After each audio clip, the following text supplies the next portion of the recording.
silent tribute to fallen comrades. In the Great War 1914 to 1918, their name liveth on forevermore.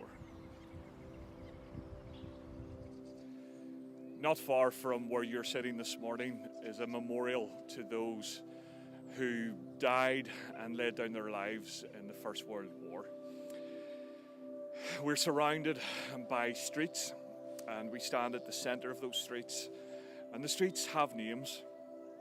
They are Thiepval, Picardy, Bapaume, and for most of us those names may mean nothing, but in essence we stand at the centre of a battleground. The Battle of Picardy was a Franco-British operation that took place in September 1914.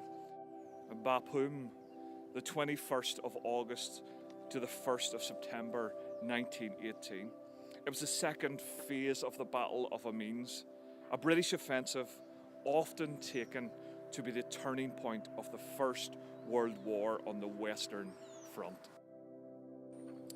Thiepval Avenue, and for most of us that would resound the British headquarters here based in Lisburn, Thiepval Barracks. But the village of Thiepval was an important site in the Battle of the Somme that took place in northern France. The Thiepval Memorial is there to the missing of the Somme, the dead of the battles of World War I with no known name.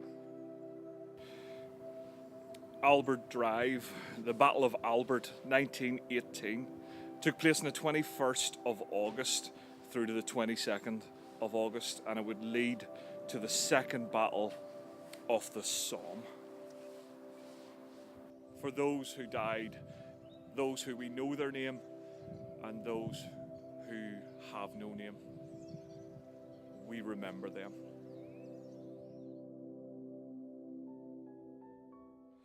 Most people who knew David Stirling described him as being slightly mad. He was removed from Cambridge for drinking and for fighting, and at the age of 26 he was to come up with the concept of the Special Forces. Field Marshal Montgomery, he described that in war there is a place for the mad. It would take a special kind of character to create a special air service.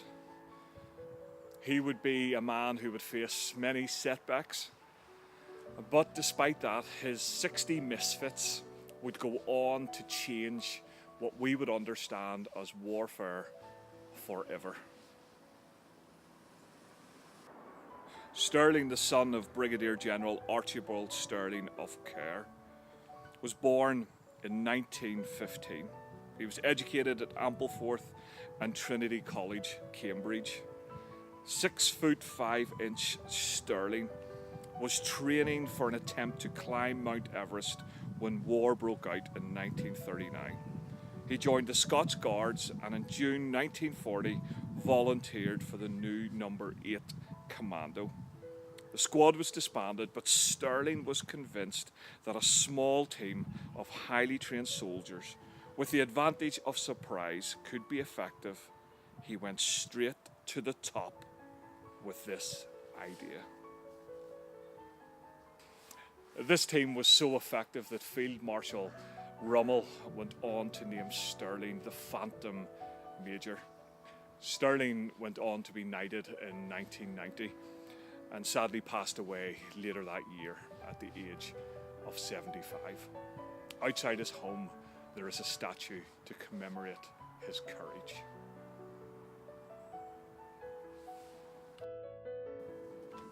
So we have Stirling, the most under-decorated soldier of the war, described by some as mad, but war needs mad.